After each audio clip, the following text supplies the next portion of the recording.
my project, I have chosen to do math as it relates to voting systems. Math as it relates to voting systems in terms of percentages, assigning weight to votes or certain regions to impact fairness, and different mathematical elimination systems to analyze ranked ballots. The problem is that different voting systems can have different outcomes in terms of the winner. So it is important to understand the mathematical concepts and theorems to be sure that the voting system chosen is the best for the context. A very simple voting concept is the majority rule. This binary system arguably works fairly for two candidates, but no more. And even then, it can be quite flawed. For example, in the 2016 United States presidential election, Hillary Clinton is often quoted with having the majority for the popular vote, and yet, due to weighted voting system in the US, Donald Trump was the actual winner.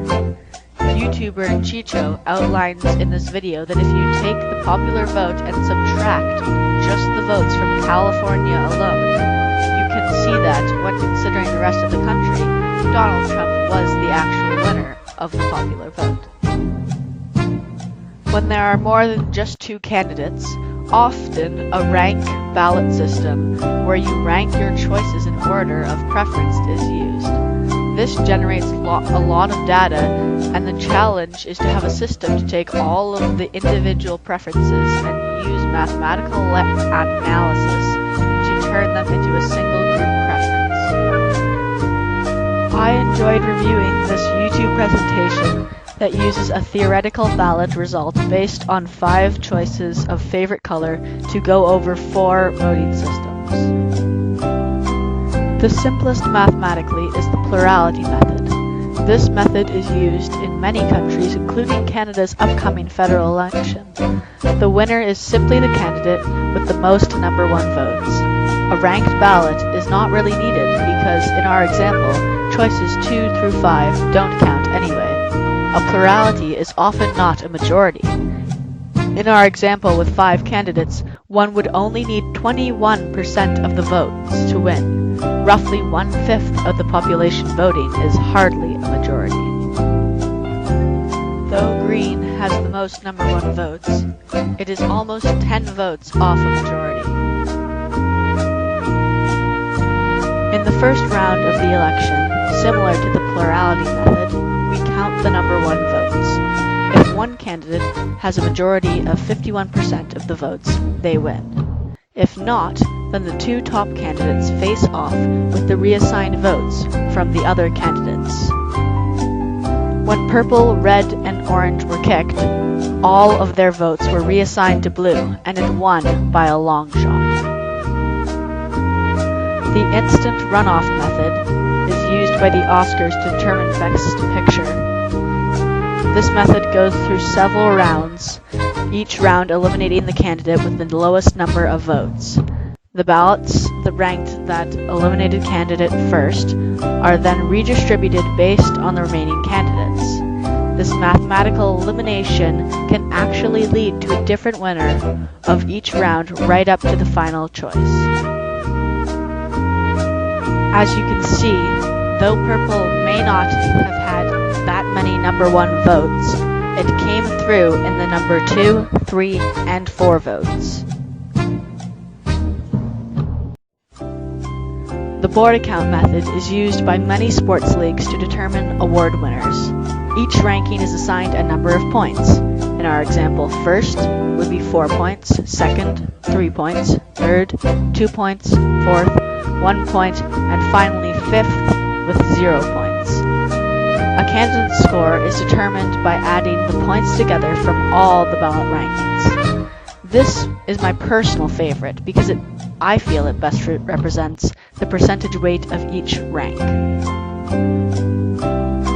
Even though red and orange were far in last place in the other elections, in my opinion, they crushed the other 3 colors in this election. This YouTube clip uses a demonstration from a 5-candidate ballot to show how each voting method mathematically produces an entirely different winner. What is a fair election? Many people believe that a fair election must include these two principles. 1. Unanimity. If there is a universal agreement throughout the ballot rankings, this must be reflected in the final group analysis.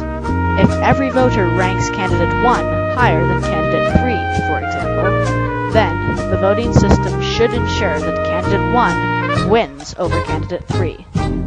2. Independence of irrelevant alternatives. In a fair election, it is impossible, for example, for a candidate 1 to move from a non-winner position to being a winner based on some other event, like a voter deciding to cancel their vote or change their ranking of a different candidate. Arrow's impossibility theorem. A man named Kenneth Arrow created a theorem that proves that there is no ranked voting system with the following 3 properties: unanimity, independence of irrelevant alternatives, and non-dictatorial. This means that the only voting system that is truly mathematically fair to all candidates is actually a dictatorship. This is the formula statement of the theorem. To be honest, it was a little over my head. Arrow's impossibility theorem was discovered by Dr. Kenneth Arrow, American economist, mathematician, writer, and political theorist.